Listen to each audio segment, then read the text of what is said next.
Yes बच्चों, प्रश्न number 5 में ही मैंने शुरू के 3 संधि आपको समझा दिए थे, पदस्य, तालपत्रोपरि और चा तिष्ठता।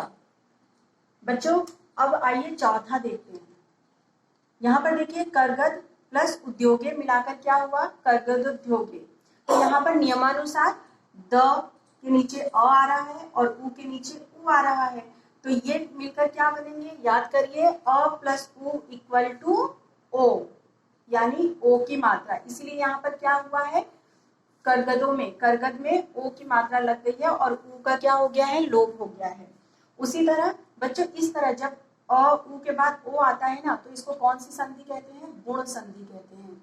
कौन सी संधि, गुण संधि। अब यहाँ पर देखिए पांचवा, क्रय, धर्म, अर्थम। क्र में य में क्या आ रहा है, अ आ रहा है प्लस अ, ये मिलकर क्या बनाया, आ, यानी आ की मात्रा। इसी तरह क्रय में क्या हो गया, आ की मात्रा जुड़ गई है और यहाँ से अ का लोप हो गया है, तो ये क्या हो गया, कर्यार्थम। और ये किस संधि का उदाहरण है, ये है दीर्घ संधि का उदाहरण। ठीक है, दीर्घ संधि है यहाँ पर। अगला देखिए इति, इति अनयो, इति प्लस अनयो। इति अगर आप इसको ध्यान दें तो त पे किसकी मात्रा लगी है, छोटी ई की, अर्थात ई प्लस अ, ई प्लस अ आए, मतलब ई के बाद से अ आता है तो किसमें चेंज हो जाएगा, य में।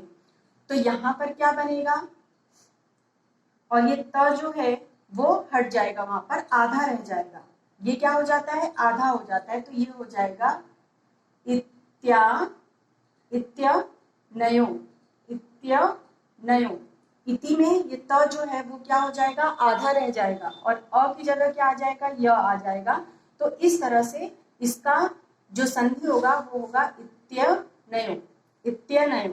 अब ये देखिए, अगर ऐसा ही आगे का भी आप थोड़ा ध्यान दे दीजिए, ई प्लस अगर यहाँ पर आ होता तो ये हो जाता या, तो यही संधि क्या हो जाती, यहाँ पर इत्यानयो हो जाता, इत्यानयो।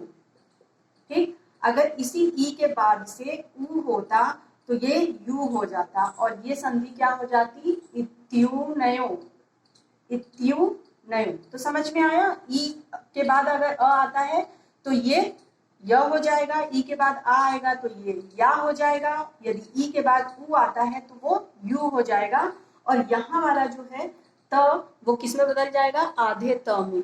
ठीक है, अब अगला देखिए, लास्ट संधि, लास्ट संधि है उपचार, सातवां, उपचार प्लस अर्थम।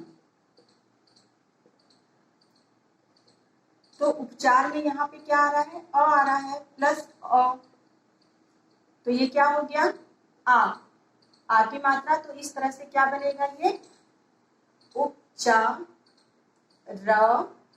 अ का लोप, आ की मात्रा, और इसमें अर्थम हम क्या कर देंगे, जोड़ देंगे, तो ये हो जाएगा उपचारार्थम। इस तरह बच्चों मैंने आपको सातों जो इसमें संधि करने के लिए दिया है उसको समझा दिया है, तो आप ये ध्यान रखिएगा, आपको हिंदी में भी काम आएगा।